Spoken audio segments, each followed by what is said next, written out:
Ռուսաստանի եւ Նորնախիջևանի թեմի առաջնորդ Եզրաս arczepiskopos Ներսիսյանն ընդարձակ հարցազրույց է տվել ռուսական Ռոսիա 24 հեռուստաալիքին եւ խոսել Հայաստանում եկեղեցու հանդեպ սկսած ահալածանքի մասին։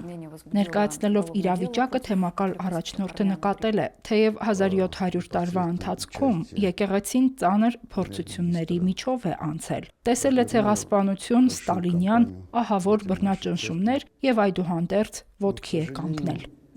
Այսօր ազատ անկախ Հայաստանում մենք ստիպված ենք բախվել նմանատիպ իրավիճակների, երբ շինծու, անհիմն եւ կեղծ մեղադրանքներով ձերբակալվում են բարձրաստիճան հոգեվորականները,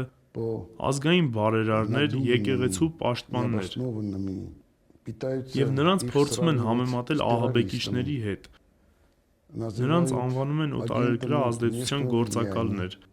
որ նրանք ղեկավարում են պատերազմի տանող կուսակցություն,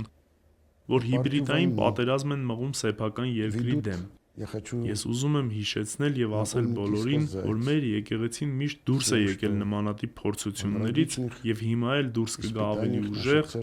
ավելի միասնական, ավելի մաքրագործված, քանի որ միշտ ապավինել է մեր Տեր Հիսուս Քրիստոսին, ով հաղթեց սատանային։ Եկեղեցին կարողացավ պահպանել իր միասնությունը, պահպանել մեր նախնիների հոգևոր եւ մշակութային ժառանգությունը եւ ազգի միասնականությունը։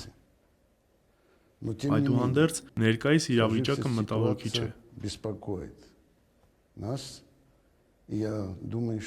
Այն կարող է հանգեցնել անկանխատեսելի, աղետալի հետևանքների,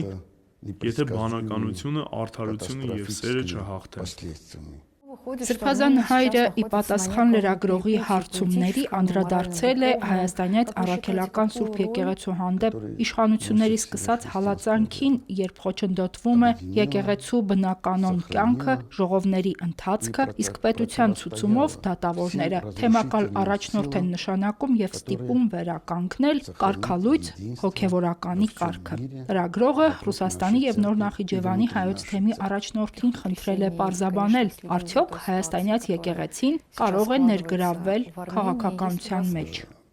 Իհարկե ես համաձայն չեմ այս տեսակետին։ Եկեղեցին միշտ ավելի վեր է եղել թե քաղաքական, թե կուսակցական կազմակերպություններից եւ հաստատություններից եւ միշտ կատարել է իր հոգեվոր, կրոնական եւ փրկարար առաքելությունը։ Միշտ քարոզել է քրիստոնեական արժեքներ։ Եվ միշտ արել է ամեն ինչ, ինչ կարող է, որպեսզի մարդիկ ապրեն խաղաղ, համերաշխ եւ միասնական։ Որքան էլ փորձեն ասել, որ եկեղեցին ներգրավված է քաղաքականության մեջ, եկեղեցին երբեք չի եղել քաղաքականության մեջ եւ մտադիր էլ չի։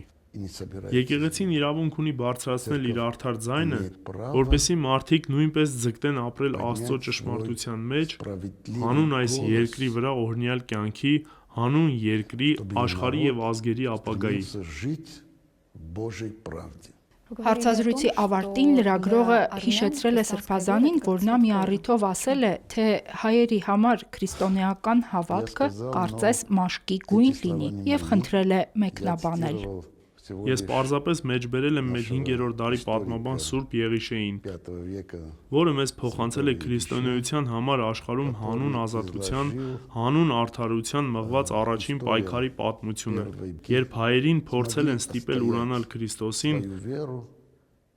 իմ նախնիները կարողացել են պաշտպանել իրենց հավատքը։ Ես համոզված եմ, որ ինչպես 5-րդ դարում, այնպես էլ հիմա մենք պաշտպանում ենք մեր հավատքը, արտահայտում մեր հավատարմությունն ու նվիրվածությունը ամենակալ Աստծուն։ Չգիտակցված մահը մահ է, գիտակցված մահը անմահություն կարգախոսով։ Հիմնադրումից 301 թվականից ի վեր մեր եկեղեցին քարոզել է հենց այս քրիստոնեական արժեքները՝ խաղաղություն, բարություն, արդարություն, փոխադարձ սեր եւ հարգանք։ Ստեղծել է մշակույթ, վեր հանել գիտությունը եւ ձևավորել ազգի հոգեվոր անվտանգությունը,